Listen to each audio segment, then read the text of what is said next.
Coming up, in 2017, President Trump signed an executive order to give more money to historically black colleges and universities.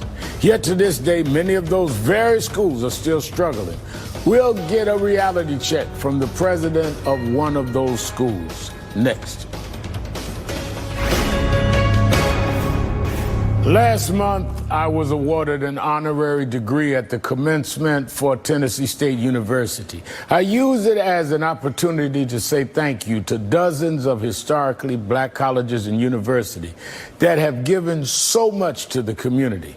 But I want to go further back to February 2017, when President Trump met with over 60 HBCU leaders in the Oval Office. Trump then even signed an executive order increasing federal funding for those schools, saying the move would be, quote, an absolute priority for the White House, end quote. Now, over 2 years later, several HBCUs are still struggling with funding, low enrollment numbers, and some are even at risk of their losing their accreditation. Joining me now is Glenda Glover, president of Tennessee State University. She's also one of the college leaders who was in the meeting with the president at the occasion I mentioned. Dr. Glover, let me say this. The first responsibility of the president of a college is to keep it functioning and keep it funded. So I'm not going to ask you to become a political analyst or critic of the president or anybody else, but give me a status of where HBCUs are now in this particular time in 2019, after we were told it would be a priority in the country. Have you seen across the board? I know Tennessee State appeared to be functioning very well under your leadership, but HBCUs in general, what are the state of affairs? Thank you, Reverend Sharpton, and thank you for the opportunity to have this discussion. Yes, we did meet in 2017 at the White House.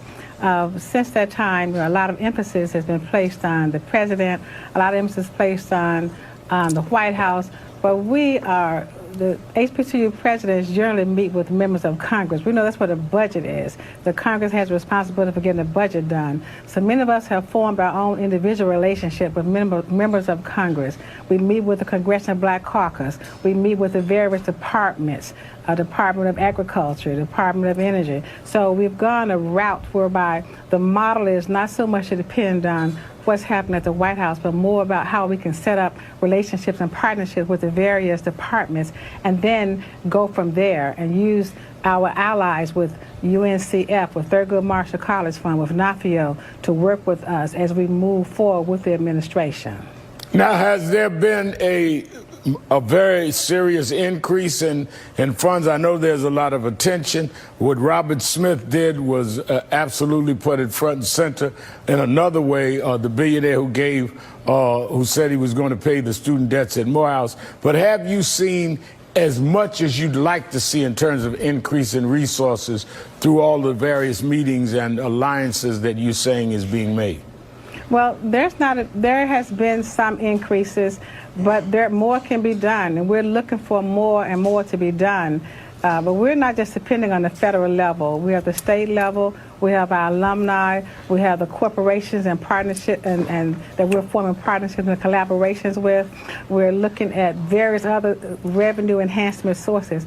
For example, at Tennessee State University, companies that are moving to Nashville, like Amazon and Apple and the various financial institutions, Fifth Third Bank, Regions Bank, Pinnacle Bank, where I sit on the board of directors. We're making public-private partnerships, meeting with them to ensure that we can develop a sustainability model that will keep us going despite the fact that the federal funding may not be where it needs to be. Now, for people that don't know, why are historic black colleges necessary? What role do they play, and what do they do that is distinct and unique that you will not get at other institutions?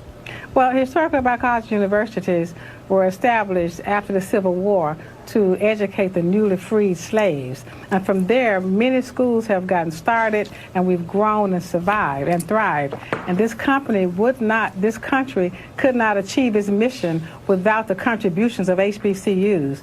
Well, we're only 4% of all the colleges and universities in the country. However, we educate and graduate 21% of the students. Wow. So we're number one in graduate, well, with 40% of the students that graduate in STEM fields go to HBCUs, and 42% at the graduate level, 50% of educators, 60% of those in healthcare fields. So our contributions are there, and we're significant with our contributions, and we don't shy away from it.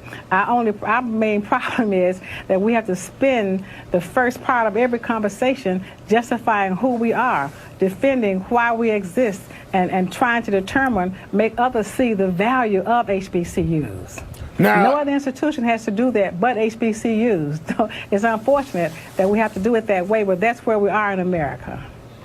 you serve also as international president of Kappa Alpha sorority. Tell us more about how you have made sustaining HBCUs a priority of your administration as the president of this outstanding sorority.